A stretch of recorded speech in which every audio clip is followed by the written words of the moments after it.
रुधिरप्रदिग्धान्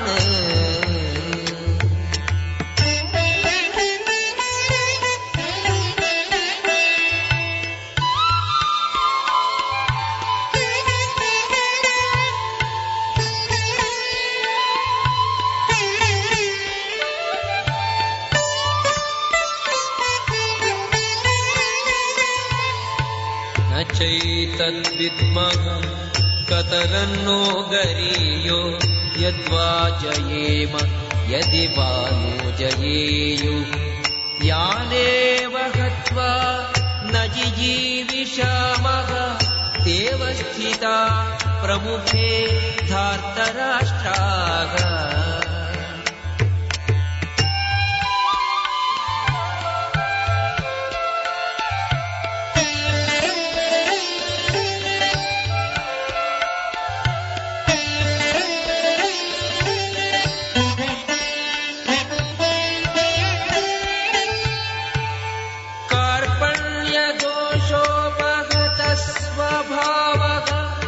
पृच्छामि त्वां धर्मसम्मूढचेताः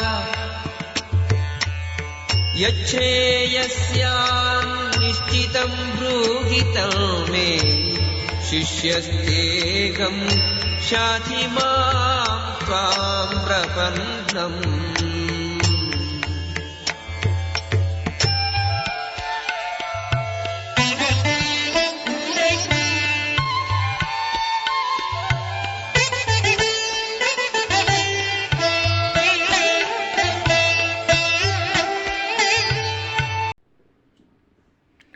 अर्जुन अपनी ही बात कहे चला जाता है। पूछता मालूम पड़ता है कृष्ण से, लेकिन वस्तुतः कृष्ण को ही धर्म क्या है बताए चला जाता है। पूछ रहा है कि अविद्या से मेरा मन भर गया है, क्या उचित है क्या अनुचित है उसका मेरा बोध खो गया है। लेकिन साथ ही कहे चले जा रहा है कि अपनों को मारकर तो जो अन्न भी खाऊंगा वह रक्त से भरा हुआ होगा। अपनों को मारकर सम्राट बन जाने से तो बेहतर है कि मैं सड़क का भिखारी हो जाऊं। निर्णय दिए चले जा रहा है और कह रहा है अविद्या से मेरा मन भर गया है। दोनों बातों में कोई संगति नहीं है। अविद्या से मन भर गया है तो अर्जुन के पास कहने को कुछ भी नहीं होना चाहिए। इतना ही काफ़ी है कि अविद्या से मेरा मन भर गया है, मुझे मार्ग बताएं। मैं नहीं जानता क्या ठीक है क्या गलत है। नहीं, लेकिन साथ ही वह यह कहता है कि यह ठीक है और यह गलत है। चित्त हमारा कितना ही कहे कि अविद्या से भर गया, अहंकार मानने को राजी नहीं होता। अहंकार कहता है मैं। चित्त हमारा कितना ही कहे कि अविद्या से भर गया है, अहंकार मानने को राजी नहीं होता। अहंकार कहता है मैं और अविद्या से भर गया। मुझे पता है कि धर्म क्या है और अधर्म क्या है। दूसरी बात यह भी देख लेने जैसी है कि अहंकार जहाँ भी होता है वहाँ सदा अतियों का चुनाव करता है। Extreme is the choice. एक अति से ठीक दूसरी अति को चुनता है। अहंकार कभी मध्य में खड़ा नहीं हो सकता, क्योंकि ठीक मध्य में अहंकार की मृत्यु है। तो वह कहता है सम्राट होने से तो भिखारी होना बेहतर है। दो आखिरी पोलैरिटीज को चुनता है। वह कहता है सम्राट होने से तो भिखारी होना बेहतर है। अर्जुन या तो सम्राट हो सकता है या भिखारी हो सकता है। बीच में कहीं नहीं हो सकता। या तो उस छोर पर नंबर 1 या इस छोर पर नंबर 1, लेकिन नंबर 1 ही हो सकता है। यह थोड़ा ध्यान रखने जैसा है। बर्नार्ड शॉ ने कभी कहा था कि अगर मुझे स्वर्ग भी मिले और नंबर 2 होना पड़े तो मैं इनकार करता हूँ। मैं नर्क में ही रहना पसंद कर लूँगा, लेकिन नंबर 1 होना चाहिए। नंबर 1 होना चाहिए, नर्क भी पसंद कर लूँगा। नंबर 2 भी अगर हो जाता हूँ तो स्वर्ग मुझे नहीं चाहिए। क्या मज़ा होगा उस स्वर्ग में जिसमें नंबर 2 हो गए। नर्क में भी मज़ा हो सकता है अगर नंबर 1। इसलिए नंबर 1 होने वाले लोग अक्सर सब नर्क में इकट्ठे हो जाते तो कोई बहुत हैरानी नहीं है। दिल्ली से नर्क का रास्ता एकदम करीब है। दिल्ली से गए कि नर्क में गए, वहाँ बीच में गैप भी नहीं है। वह जो नंबर 1 होने के लिए पीड़ित हैं, अगर उससे सम्राट होना छूटता हो तो वह तत्काल जो दूसरा विकल्प है वह भिखारी होने का है। यह विकल्प भी देखना जरूरी है, क्योंकि यह विकल्प सिर्फ अहंकार ही चुनता है। यह विकल्प एक्सट्रीम, अति का विकल्प सदा अहंकार ही चुनता है, क्योंकि अहंकार को इससे मतलब नहीं है कि सम्राट बनो कि भिखारी बनो। मतलब इससे है कि नंबर 1। अर्जुन कह रहा है कि इससे तो बेहतर है मैं भिखारी ही हो जाऊं, सड़क पर भीख मांगूं। ऊपर से दिखाई पड़ता है कि बड़ी विनम्रता की बात कह रहा है। सम्राट होना छोड़कर भीख मांगने की बात कर रहा है, लेकिन भीतर से कोई फर्क नहीं है। भीतर बात वही है। भीतर बात वही है। अति पर होने की बात अहंकार की इच्छा है। आखिरी पोल पर, ध्रुव पर खड़े होने की इच्छा अहंकार की इच्छा है। तो या तो इस कोने या उस कोने, मध्य उसके लिए नहीं है। बुद्ध के मनोविज्ञान का नाम मध्य मार्ग है, द मिडिल वे। और जब बुद्ध से किसी ने पूछा कि आप अपने मार्ग को मध्यम निकाय, बीच का मार्ग क्यों कहते हैं, तो बुद्ध ने कहा जो 2 अतियों के बिल्कुल बीच में खड़ा हो जाए वही केवल अहंकार से मुक्त हो सकता है, अन्यथा मुक्त नहीं हो सकता। एक छोटी सी घटना बुद्ध के जीवन के साथ जुड़ी है। एक गांव में बुद्ध आए हैं। सम्राट दीक्षित होने आ गया और सम्राट ने कहा कि मुझे भी दीक्षा दे दें। बुद्ध के भिक्षुओं ने बुद्ध के कान में कहा, सावधानी से देना इसे आप, क्योंकि हमने जो इसके संबंध में सुना है वह बिल्कुल विपरीत है।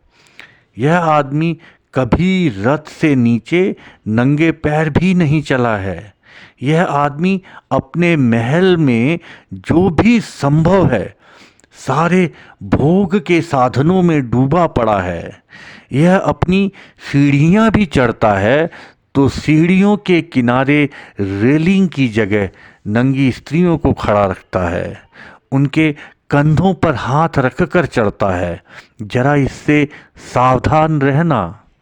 शराब और स्त्री के अतिरिक्त इसके जिंदगी में कभी कुछ नहीं आया है, और यह आज अचानक भिक्षु होने और त्यागी बनने, तपश्चर्या का व्रत लेने आया है। यह आदमी बीच में धोखा न दे जाए। बुद्ध ने कहा, जहां तक मैं आदमियों को जानता हूं यह आदमी धोखा न देगा। अब यह एक अति से ऊब गया है, अब दूसरी अति पर जा रहा है। एक एक्सट्रीम से ऊब गया और अब दूसरे एक्सट्रीम पर जा रहा है।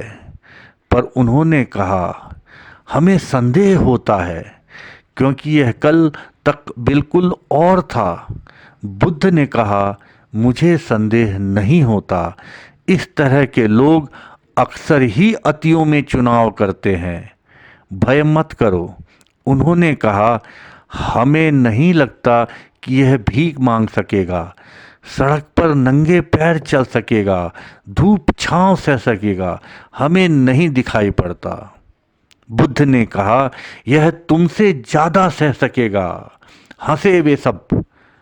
उन्होंने कहा, इस मामले में कम से कम बुद्ध निश्चित ही गलत हो जाने वाले हैं। लेकिन नहीं, बुद्ध गलत नहीं हुए। दूसरे ही दिन से देखा गया कि भिक्षु अगर रास्ते पे चलते तो वो रास्ते के नीचे चलता। वह सम्राट जहाँ कांटे होते वहाँ चलता। और भिक्षु अगर वृक्ष की छाया में बैठते तो वह सम्राट धूप में खड़ा रहता। और भिक्षु दिन में एक बार भोजन करते तो वह सम्राट 2 दिन में एक बार भोजन करता। 6 महीने में वह सूख कर काला पड़ गया। अति सुंदर उसकी काया थी। भूख से हड्डियां उसकी बाहर निकल आई। पैरों में घाव बन गए। बुद्ध ने अपने भिक्षुओं से पूछा कि कहो, तुम कहते थे यह आदमी भरोसे का नहीं, और मैंने तुमसे कहा था कि यह आदमी बहुत भरोसे का है। यह आदमी तुमसे आगे तपश्चर्या कर लेगा। पर वे भिक्षु कहने लगे, हम हैरान हैं कि आप कैसे पहचाने। बुद्ध ने कहा, अहंकार सदा एक अति से दूसरी अति चुन लेता है, बीच में नहीं रुक सकता। यह सम्राटों का सम्राट था, यह भिक्षुओं में भिक्षु है। यह सम्राटों में नंबर 1 सम्राट था। इसने सारी सुंदर स्त्रियां राज्य में इकट्ठी कर रखी थी। इसने सारे हीरे ज्वारात अपने महल के रास्तों में जड़ रखे थे। अब यह भिक्षुओं में भी साधारण भिक्षु नहीं है, यह भिक्षुओं में असाधारण भिक्षु है। तुम चलते हो सीधे रास्ते पे, यह चलता है तिरछे रास्ते पे। तुम कांटे बचाकर चलते हो, यह कांटे देखकर चलता है कि कहाँ कहाँ है। तुम छाया में बैठते हो, यह धूप में खड़ा होता है। यह नंबर 1 रहेगा, यह कहीं भी रहे, यह नंबर 1 होना नहीं छोड़ सकता। यह तुम्हें मात करके रहेगा। इसने सम्राटों को मात किया, तुम जैसे भिखारियों को कैसे मात नहीं करेगा। अहंकार अति चुनता है। अर्जुन कह रहा है, छोड़ दूं सब साम्राज्य, कुछ अर्थ नहीं, भिक्षा मांग लेंगे। मांग सकता है, बिल्कुल मांग सकता है। अहंकार की वहां भी तृप्ति हो सकती है। मध्य में नहीं रुक सकता, अति से अति पर जा सकता है। अति से अति पर जाने में कोई रूपांतरण, कोई ट्रांसफॉर्मेशन नहीं है। फिर बुद्ध एक दिन उस सम्राट के पास गए सांझ को। रुग्ण, बीमार, वह राह के किनारे पड़ा था। बुद्ध ने उससे कहा, मैं एक बात पूछने आया हूँ। मैंने सुना है कि तुम जब सम्राट थे तो वीणा बजाने में बहुत कुशल थे। मैं तुमसे पूछने आया हूँ कि वीणा के तार अगर बहुत कसे हों तो क्या संगीत पैदा होता है? उसने कहा, कैसे पैदा होगा, तार टूट जाते हैं। और बुद्ध ने कहा, बहुत ढीले हों तार तब संगीत पैदा होता है? उस सम्राट ने कहा कि नहीं, बहुत ढीले हों तो टंकार ही पैदा नहीं होती, संगीत कैसे पैदा होगा? बुद्ध ने कहा, अब मैं जाऊं?